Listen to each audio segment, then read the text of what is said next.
The Last Patient, A Night in St. Mark's Hospital. The Last Patient.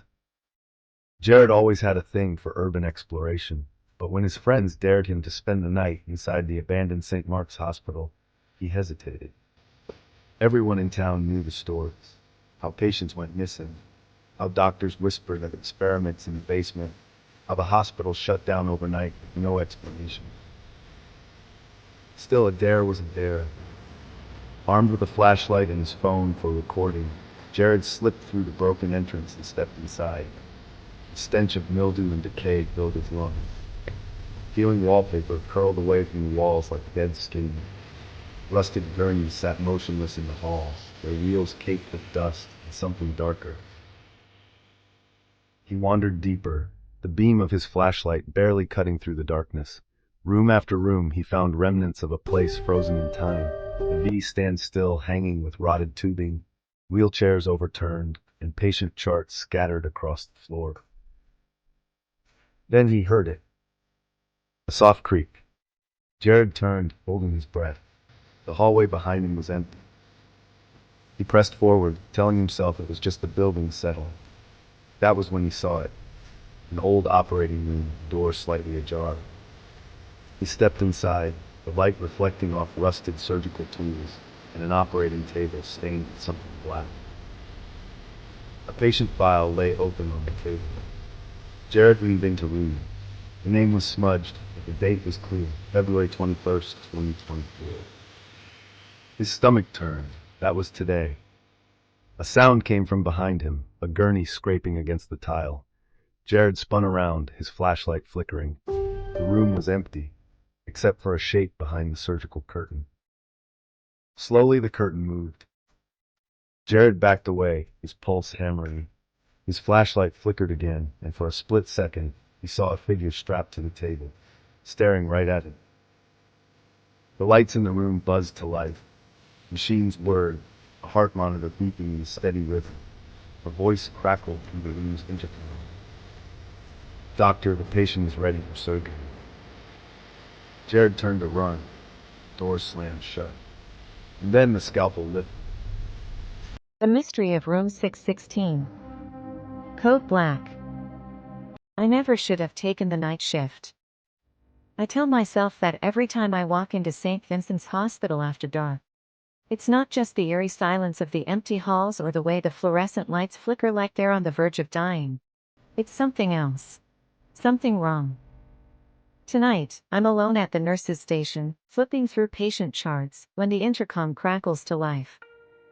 Code Black. Room 616. I freeze. We don't have a room 616. The number doesn't exist. It never has. My throat tightens as the intercom crackles again. Code Black. Room 616. Immediate response required. I grab my flashlight and step into the hall. My gut tells me to ignore it, but my legs keep moving. The overhead lights flicker, casting long shadows as I make my way down the corridor. Then I see it. At the very end of the hallway, where there should be a supply closet, there's a door. Room 616. The number is carved into the wood, deep and jagged, as if someone scratched it in with their bare hands. My breath comes in shallow gasps as I reach for the doorknob. It's ice cold beneath my fingers. I push the door open. The room is wrong. The air smells of rot and antiseptic, thick and suffocating. There's an old hospital bed in the center, straps dangling from the sides. A single, flickering surgical light swings overhead. The walls are covered in blackened handprints. And then I hear it. A low whisper. I spin around, shining my flashlight across the room. The bed is empty, but the straps are still tightening, pulling against something unseen. Then, the whispers stop. And the monitors beep. I turn toward the sound, my pulse hammering. A heart monitor glows green, its steady rhythm growing faster. Faster. Too fast. The overhead light swings violently now, casting shadows that shouldn't be there. The monitor lets out a long, shrill beep. Flatline. The door slams behind me. And then, cold fingers wrap around my wrist. I scream. The flashlight flickers and dies, plunging the room into total darkness. The last thing I hear is the intercom clicking on once more. Code black resolved. Patient deceased. And then, silence. The forbidden fifth floor. I should have listened to the warnings. Every nurse at St. Augustine's knew the rule, never take the elevator to the fifth floor. But I was new, and when I saw the old man in a hospital gown step into the elevator just as the doors were closing, I didn't think twice before following him. The ride was slow, the air thick with the scent of antiseptic and something rotting. The old man didn't speak. He just stood in the corner, his back to me. His hospital gown was stained yellow and brown, and his skin was stretched too tight over his bones. The elevator dinged. A new nurse at St. Augustine's Hospital breaks the cardinal rule of never visiting the mysterious fifth floor. After a terrifying encounter with a disturbing old man and eerie whispers, she learns a chilling truth: the fifth floor doesn't exist. The doors slid open, revealing a dimly lit hallway. The walls were cracked, the paint peeling like dead skin. The air was cold, unnaturally cold. But what struck me most was the silence. St. Augustine's was always filled with noise, monitors beeping, carts rolling, patients murmuring. But here, nothing.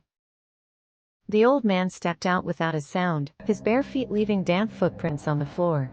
I hesitated, my instincts screaming at me to stay inside the elevator. But something pulled me forward, something unseen, something wrong. I took one step out. The elevator doors slammed shut behind me. My breath hitched. I turned back, jamming the call button, but it was dead.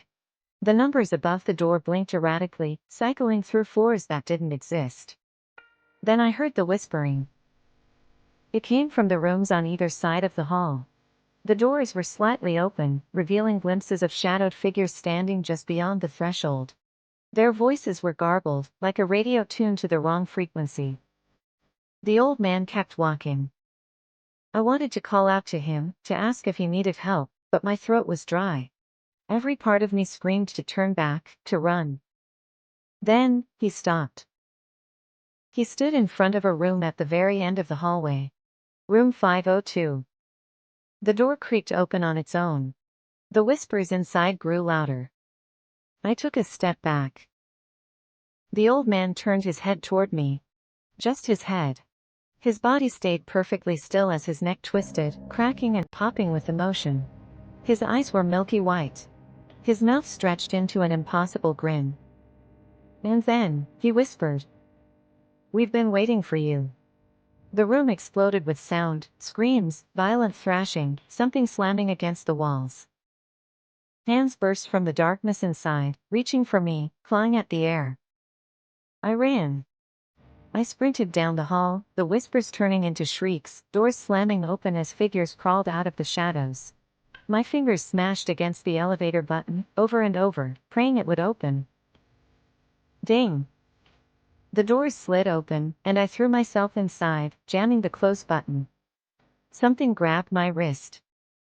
I looked up, a hand was reaching from the hallway, its fingers impossibly long, blackened, digging into my skin. The doors finally shut. I collapsed to the floor, gasping. The elevator lurched downward. The lights flickered. When the doors finally opened on the ground floor, everything was normal. Bright. Clean. No signs of decay, no whispering voices. I ran straight to the nurse's station. I was just on the fifth floor, I stammered. The receptionist looked up, her expression grim. "There is no fifth floor."